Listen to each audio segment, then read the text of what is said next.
বন্ধুরা সবাই কেমন আছো? বন্ধুরা আজকে তোমাদের আপন মায়ের সাথে রাতে কাজ করার অসাধারণ একটি সত্য ঘটনা বলবো। গল্পটি শেষ পর্যন্ত শুনলে তোমরা বাধ্য হবে হাতের কাজ করতে। না হলে সবাই আমাকে কাজ করে দিয়ে যাবে, আমি বাধা দেব না। আজকে যে গল্পটা বলব তা আমার জীবনে ঘটে যাওয়া এক সত্য ঘটনা। গল্পের নায়িকা নাজমা আক্তার একজন ধর্মভীতু গৃহিণী নারী। স্বামী আজমল ও এক ছেলে নাজমুল এবং এক মেয়ে নূপুরকে নিয়ে তার সুখের সংসার। ছেলে নাজমুলের বয়স 22 বছর, মেয়ে নূপুরের বয়স 5 বছর। নাজমুল এই বছর সদ্য ম্যানেজমেন্ট বিষয় হতে মাস্টার্স পাস করেছে। আজমল গ্রামের বাজারে কসমেটিক্স এর দোকান করে, যাতে করে নাজমার সংসার ভালোভাবে চলে যায়। নাজমা দেখতে বলিউড নায়িকা সোনাক্ষী সিনহার মতো, কিন্তু নামাজ রোজা ও পর্দার ব্যাপারে খুবই সতর্ক। সপ্তাহে একবার নাজমা আজমল এর কাছ থেকে কাজ করিয়ে নেয় এবং এতেই নাজমা অনেক খুশি। ঘরের কাজ এবং নামাজ রোজা করেই নাজমার দিন পার হয়ে যায়। নাজমা এবং আজমল 8 বছর প্রেম করে পালিয়ে গিয়ে বিয়ে করে, যার কারণে নাজমার পরিবার থেকে এখনও ওদের সম্পর্কটা মেনে নিতে পারে নাই। আজমল এবং নাজমা বাদে নাজমুল ও নূপুর নাজমার বাপের বাড়ি যেতে পারে। নাজমার মা টুনি বেগম নাজমুলকে নিজের জীবনের চেয়ে বেশি ভালোবাসে। নাজমুলের বর্তমানে বেকার সময় যাচ্ছে, নাই পড়ালেখা নাই কাজ। বিকালে বাবার কাছ থেকে বাজারটা আনা হলো নাজমুলের একমাত্র কাজ। তাই গত কয়েকদিন ধরে নাজমুল এর একটা বাজে অভ্যাস হয়েছে, লুকিয়ে লুকিয়ে আম্মু নাজমার দেখা। কারণ তার মা অনেক সুন্দরী। বিশেষ করে আম্মু নাজমার বিশেষ অবস্থার একটু ছিটেফটা দেখলে নাজমুলের মাথাটা ঝিমঝিম করে। সাথে সাথে বাথরুমে গিয়ে ঠান্ডা করতে হয় হাত দিয়ে। নাজমুলের কাছে মনে হয় আম্মু নাজমা দুনিয়ার সব থেকে সুন্দরী নারী। তাই সে মনে মনে শপথ করেছে আম্মু নাজমাকে সে তার রানী করে ছাড়বে। গত কয়েকদিন উনার কি হয়েছে, 1 মাস হয়ে গেল একবারের জন্যে ও হাত দিল না। এর আগে তো এরকম হয়নি উনার। রান্না করতে বসে আম্মু নাজমা স্বামী আজমল এর কথা ভাবছিল। হঠাৎ খেয়াল হলো দুপায়ের মাঝে একটু অনুভব হচ্ছে। এইটা আমার কি হচ্ছে? দিনে দিনে দেখছি আমার খিদে বেড়েই চলেছে। না না, এই রকম চলতে দেয়া যাবে না। জহরের নামাজটা পড়তে হবে। মা নূপুর একটু এদিক আয় তো মা। নূপুর কি মা? বলো মা, তুই জালটা একটু দেখতো মা, আমি গোসলটা সেরে নেই। নামাজের সময় চলে যাচ্ছে। নাজমুল বাজার এ আসছে বাবার কাছ থেকে বাজার নিতে। বাবার দোকান এর একটু কাছে আসতে নাজমুল এর কাছে সন্দেহ লাগল। বাবার দোকানের সামনে এই মেয়েটা কে? আর বাবা কোথায়? মেয়েটা মনে হচ্ছে সামনে একেবারে ঝুঁকে আছে। নাজমুল মনে মনে ভাবল, না, আমাকে রহস্যটা জানতে হবে। নাজমুল একটু কাছে গিয়ে অন্যদিকে তাকিয়ে বাবা ও মেয়েটার কথাগুলা শুনতে চেষ্টা করল। যা শুনতে পেল তাতে নিজের কানকে বিশ্বাস করতে পারছিল না নাজমুল। কথাগুলা এমন আর কতদিন এভাবে লুকিয়ে লুকিয়ে হবে? আমার যতদিন না বিয়ে করে তোমার বাড়ি নিয়ে যাচ্ছি ততদিন। নেব জান, খুব শীঘ্রই বাড়ির বউয়ের কাছে তালাকের পেপারটা পৌঁছে যাবে, আর বুটা বিদায় হলেই তুমি আমার রানী। কথাগুলা শোনার পর নাজমুলের কাছে মনে হচ্ছে বাবাকে একটা না, আমার আর বাজারে থাকা চলবে না। এখনই বাড়ি গিয়ে আমার আম্মুকে বলতে হবে। বাবার সামনে এমন একটা ভাব করল নাজমুল যেন সে এইমাত্র আসলো, এবং খুব ব্যস্ত বাজারটা নিয়ে তাড়াতাড়ি বাড়ির দিকে রওনা করল নাজমুল। আজকের রাস্তা মনে হয় শেষ হচ্ছে না। 10 মিনিটের রাস্তা আসতে 1 ঘন্টা সময় লেগেছে, এমনটাই মনে হচ্ছে নাজমুলের কাছে। পুরা রাস্তাটা নাজমুল আম্মু নাজমার কথা ভাবতে ভাবতে আসছে। নিজের অজান্তাই নাজমুল অনুভব করল শরীর দিয়ে একটা অদ্ভুত সুখের স্রোত বয়ে যাচ্ছে। আম্মুর সাথে এখন থেকে যা ইচ্ছা তাই করতে পারবো, আব্বু আর কিছুই বলবে না। এইটা ভেবে নাজমুলের শরীরে থেকে থেকে ঝাঁকি মারছিল আকাশ কুসুম। ভাবতে ভাবতে নাজমুল বাড়ি এসে পৌঁছাল। বাড়ি এসে নাজমুল সরাসরি রান্নাঘরে চলে গেল। বাজারটা রেখে নূপুরকে জিজ্ঞেস করল, আম্মু কই রে খুকি? প্রশ্নটা শুনে ভ্যাবাচ্চাক্কা খেয়ে গেল নূপুর এবং হাঁ করে তাকিয়ে রইল ভাইয়ের মুখের দিকে। কারণ খুকি তো একমাত্র বাবা তাকে বলে। কিরে হাঁ করে রইলি কেন? শুনতে পাসনি কি বললাম? বোনকে জোর গলায় ধমক দিল নাজমুল। ও আম্মু, আম্মু তো কলতলায় গোসল করতে গেল। নূপুর ঘোর কাটিয়ে উঠে উত্তর দিল। নাজমুল আর দেরি করল না, দ্রুত পায়ে চলে গেল কলতলে। তোমাদের বুঝার সুবিধার্থে বলে রাখছি, নাজমুলদের কলতলা এর সাথেই বাথরুম, এবং বাথরুমের দরজাটা গত দিনের ঝড়ে ভেঙে গেছে। আম্মু নাজমার চিরদিনের অভ্যাস গোসল এর সময় পরিষ্কার হওয়া। নাজমা গোসলের জন্য বালতি ভরে পানি রেখে হালকা হতে বাথরুমে যায়। কোনো রকম বাথরুমের গেটে দরজাটা রেখে এইদিকে নাজমুল কলতলার গেটে আসতেই দেখল একটা জাত সাপ দাঁড়ায় আছে। নাজমুলকে দেখেই সাপটা ফুস করে একটা শব্দ করে দূর দিল এবং নাজমুল সাপের পিছু নিতেই সাপ বাথরুম এ ঢুকে পড়ল। নাজমুল বাথরুমের দরজাটা 2 হাত দিয়ে সরিয়ে আম্মু নাজমাকে দেখে স্ট্যাচু হতে গিয়ে ও হল না, কারণ তার আম্মু রূপী এই মনের মানুষটাকে এই সাপ হতে রক্ষা করতেই হবে। আম্মু আপনি একটু ও নড়বেন না। একদম বিচলিত না হয়ে আম্মু নাজমাকে আদেশ করল নাজমুল, এবং 2 হাতে বাথরুমের দরজাটা ধরে আম্মু এবং সাপের মাঝে ছুঁড়ে মারল। সাথে সাথে সাপটা পালিয়ে গেল। সাপের উপর হতে নজর সরিয়ে আম্মুর দিকে তাকাতেই নাজমুল দেখল আম্মু নাজমা টলে পড়ছে। হাই হাই, আম্মু তো দেখি জ্ঞান হারাচ্ছে। মনে মনে প্রমোদ গুনল নাজমুল আম্মু নাজমাকে কোলে করে কলতলে নিয়ে আসে এবং আম্মুর লেগে থাকা ময়লা পানি দিয়ে পরিষ্কার করে ঘরে নিয়ে আসে।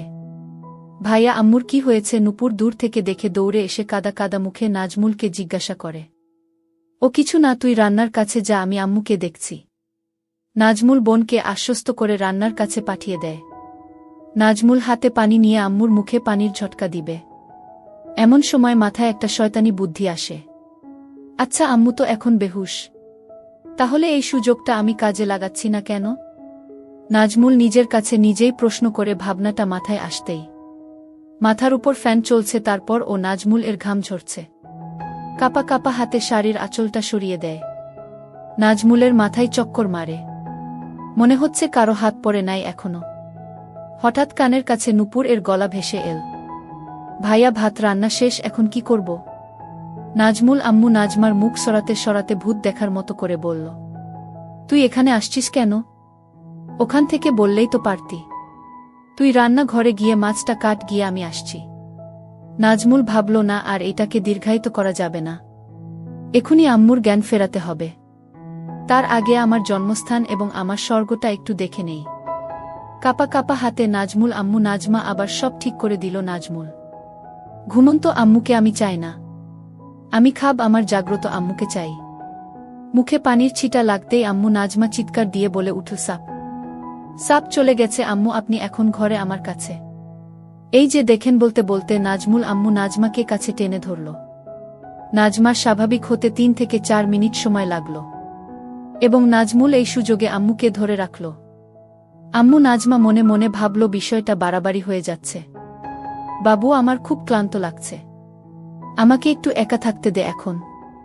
ঠিক আছে আম্মু, আপনি রেস্ট নিন, আমি রান্নাটা দেখছি, আর একটু পরে উঠে গোসল করে খেয়ে নিবেন। আম্মু নাজমাকে ঘরে একা ছেড়ে নাজমুল রান্না ঘরের দিকে চলে গেল। কি হতে কি হয়ে গেল আমার! যেই আমার স্বামী ছাড়া আর কাউকে কোনোদিন দেখতে দিলাম না, আজকে আমার কোনো পাপের কারণে এত বড় সর্বনাশ হয়ে গেল।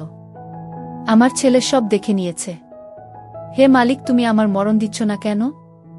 আমি এখন এই পোড়া মুখ নিয়ে ছেলের সামনে যাব কি করে? ছেলের কথা মনে পড়তেই লজ্জায় কুঁকড়ে গেল আম্মু নাজমা। না জানি কোথায় হাত দিয়েছে। আচ্ছা, ছেলেকে আমি দোষ দিচ্ছি কেন? আমার বাবুর তো আর কোন দোষ নাই, ও তো আমাকে সাপের হাত থেকে রক্ষা করেছে। মনে মনে ছেলের প্রশংসা করতেই গর্বে বুকটা ভরে গেল আম্মু নাজমার। ছেলেটা আসলেই আমাকে অনেক কেয়ার করে। ও ওর বাবার মতো না, ও একদম আলাদা। ওর বাবাটা যদি ওর মতো হতো। একটা গভীর নিঃশ্বাস ফেলল আম্মু নাজমা। যাই হোক, অনেক পাপ লেগে গেছে, যাই গিয়ে গোসল করে নামাজ পড়ে আমার মালিকের কাছে ক্ষমা প্রার্থনা করি। মনে মনে কথাগুলা ভাবতে ভাবতে তড়িঘড়ি করে বিছানা থেকে নেমে পড়ে। আম্মু নাজমা দরজার কাছে গিয়ে পা দুইটা যেন অবশ হয়ে আসল। আম্মু নাজমার ছেলে যে তার সামনে রান্নাঘরে বসে এই দিকে ফিরে তরকারি কাটছে। এখন ছেলের সামনে দিয়ে কলতলে যাবে কিভাব, এই ভেবে আম্মু নাজমার ঘাম বের হচ্ছে। তবুও যে আমাকে যেতেই হবে, আমাকে পবিত্র হয়ে আমার মাওলার হুকুম পালন করতে হবে এবং আমাকে ক্ষমা প্রার্থনা করতে হবে। ভাবতে ভাবতে বড় একটা ঘোমটা টেনে দ্রুত পায়ে কলতলে চলে গেল আম্মু নাজমা। রান্নাঘরে বসে ঘোমটা দেয়া আম্মুর দ্রুত চলে যাওয়ার দৃশ্য দেখতে দেখতে নাজমুল মনে মনে হাসতে হাসতে ভাবল, আমার আম্মুর লজ্জা দিন দিন বেড়েই চলেছে। খুকি, আমার তরকারি কাটা শেষ, তুই তরকারিটা কষিয়ে নিয়ে ভাজি করা মাছটা দিয়ে ঝোল রান্না করিস। আমি বাবার সাথে ফোনে কথা বলে আসি। হ্যালো আব্বু, আজকে আপনাকে একটু আগে আসতে হবে। কারণ দুপুরে আম্মু একটা জাত সাপ দেখে খুব ভয় পেয়েছে তাই আম্মুকে একটু কেরামত আলী মাওলানার কাছে নিয়ে যেতে হবে। কলতলার কাছে গিয়ে ফোনে লাউডস্পিকার দিয়ে আব্বুকে কথাগুলা এক নিঃশ্বাসে বলে ফেলল নাজমুল। তোর মা মরুক, তাতে আমার কিছু আসে যায় না। তোর আম্মু তুই নিবি না কি করবি সেটা তোর ব্যাপার। আমাকে এইসব আলতু ফালতু ব্যাপার নিয়ে ডিস্টার্ব করবি না। এখন বড় হয়েছিস, সংসার, মা বোনকে একটু সামলাতে শেখ। আমাকে আমার মতো ছেড়ে দে তোরা। আর হ্যাঁ, কাল থেকে তুই দোকানে বসবি। কথাগুলা খুব রাগের সুরে বলল আব্বু আজমা। কাল থেকে পারবো না, কারণ কাল আমার একটা গুরুত্বপূর্ণ কাজ আছে। তবে পরশু দিন থেকে বসব। আর হ্যাঁ, এখন থেকে আম্মু এবং নূপুরের সব দায়িত্ব আমার। বলেই ফোনটা কেটে দিল নাজমুল। আম্মু নাজমা গোসল শেষে বাপ বেটার ফোন আলাপ মন দিয়ে শুনছিল। ফোন আলাপ শেষ হতেই বড় করে ঘোমটাটা টেনে দিয়ে দ্রুত পায়ে ঘরের দিকে যাচ্ছিল আম্মু নাজমা। আম্মু নাজমা ভারী হওয়ায় আম্মু নাজমার দ্রুত হাঁটার তালে তালে দুলছিল, যেটা দেখে নাজমুলের মাঝে দামামা বাজতে লাগল। আম্মু একটু দাঁড়ান তো ওখানে। কাছে গিয়ে সামনে দাঁড়িয়ে আম্মু নাজমার দুই বাহুতে হাত রাখল নাজমুল। আম্মু, আমি জানি আপনি বাবার কথাগুলা সব শুনেছেন। বলেই মাটির দিকে তাকিয়ে থাকা ঘোমটা দেওয়া আম্মু নাজমার ধরে একটু উপরে তুলে কপালে চকাস করে একটা হামি দিল নাজমুল। বাবা আর আমাদের আগের মতো ভালোবাসে না আম্মু। বাবা এখন শুধু আমাদের দূরে সরিয়ে দিতে চাই আম্মু। কিন্তু আপনি একটু ও মন খারাপ করবেন না, আমি আছি না। আমি আপনার সব কষ্ট দূর করে দেব আম্মু। এখন থেকে আপনার এবং নূপুরের সব দায়িত্ব আমার। কথাগুলা আবেগী সুরে বলেই আম্মু নাজমাকে কাছে টেনে নিল নাজমুল। কত সময় এভাবে দাঁড়িয়েছিল মা ছেলে। আম্মু নাজমা বা নাজমুল কেউই বলতে পারবে না। ভাইয়া সব কিছু রান্না শেষ। হঠাৎ নূপুর এর কোথায় সম্বিত ফিরে পেল আম্মু নাজমা এবং নাজমুল। এক প্রকার অনিচ্ছা শর্তে আম্মু নাজমা ছেলের বাহুডোর থেকে ছাড়া পায়। হিতাহিত জ্ঞান প্রায় ভুলতে বসেছিল আম্মু নাজমা। সম্বিত ফিরে পেতেই এক রাস আম্মু নাজমাকে ঘিরে ধরল। ছি, আমার ছেলে আমাকে এভাবে ধরে। ছি, আমি আর ভাবতে পারছি না। এক প্রকার দৌড়ে ঘরে গিয়ে নামাজ দাঁড়িয়ে পড়ল আম্মু নাজমা। আম্মু, মাগরিবের নামাজের পরে রেডি থাইকেন। আপনাকে নিয়ে একটু কেরামত আলী মাওলানার কাছে যাব। আম্মু নাজমার দৌড়ে পালানোর দৃশ্য দেখতে দেখতে মুচকি হেসে বলল নাজমুল। ভাইয়া খেতে আস, আম্মু ডাকে। আসছি। নাজমুল এর ঘর থেকে উত্তর দেই নাজমুল। আম্মু, তাড়াতাড়ি খেয়ে ঘুমিয়ে পড়ো, আমি আর তোমার ভাইয়া একটু হুজুরের কাছে যাব। খেতে খেতে মেয়ে নূপুরকে তাগাদা দেই আম্মু নাজমা। বাড়ির বাইরে কোথাও যেতে চায় না আম্মু নাজমা। কিন্তু কেরামত আলী মাওলানার কাছে যেতে কখনো না করে না। নাজমুলদের বাড়িতে সবাই মাটিতে বসে খায়। আম্মু নাজমা এবং নাজমুল মুখোমুখি বসে খাচ্ছে। ঝুঁকে মাটিতে বসে খাওয়ার জন্য আঁচলটা একটু গেছে। আম্মু কি বোরখা পরে যাবেন? ইঙ্গিতটা আম্মু নাজমা বুঝতে পারে। তাড়াতাড়ি আঁচল ঠিক করতে করতে, না বাবা, বোরখা পাপ কোথায়? তোর বাপ কি আর বোরখা কিনে দিয়েছে আমাকে? আগের বোরখাটা ছিঁড়ে যেতেই কতবার বললাম একটা বোরখা কিনে দাও। দিল না কিনে, তার নাকি টাকাই থাকে না। অনুযোগের সুরে বলল আম্মু নাজমা, গু আমি কিনে দেব। আজকে শাড়ি পরেই চলেন। আম্মু নাজমার অপাদ মস্তক দেখতে দেখতে বলল নাজমুল। খাওয়া দাওয়ার পাট চুকিয়ে নিয়ে নাজমুল তার নিজের ঘরে এসে রেডি হয়ে নিল। আম্মু নাজমা মেয়ে নূপুরকে ঘুম পাড়িয়ে রেখে আয়নার সামনে দাঁড়িয়ে চোখে একটু কাজল দিয়ে নিল, আর একটু আতর মেখে নিল। এই আতর আর কাজল ছাড়া কোনো প্রসাধনী ব্যবহার করে না আম্মু নাজমা। আম্মু নাজমা দরজার শিকল টেনে তালাটা লাগিয়ে ঘুরতেই দেখল নাজমুল ভ্যাবলার মতো হা করে তাকিয়ে রয়েছে। একেবারে অপ্সরীর মতো লাগছে আম্মু নাজমাকে। নিজের নিয়ন্ত্রণ হারিয়ে ফেলেছে নাজমুল। মনে মনে ভাবল, আজ যেভাবেই হোক আম্মুকে কাজ করে দিতে হবে।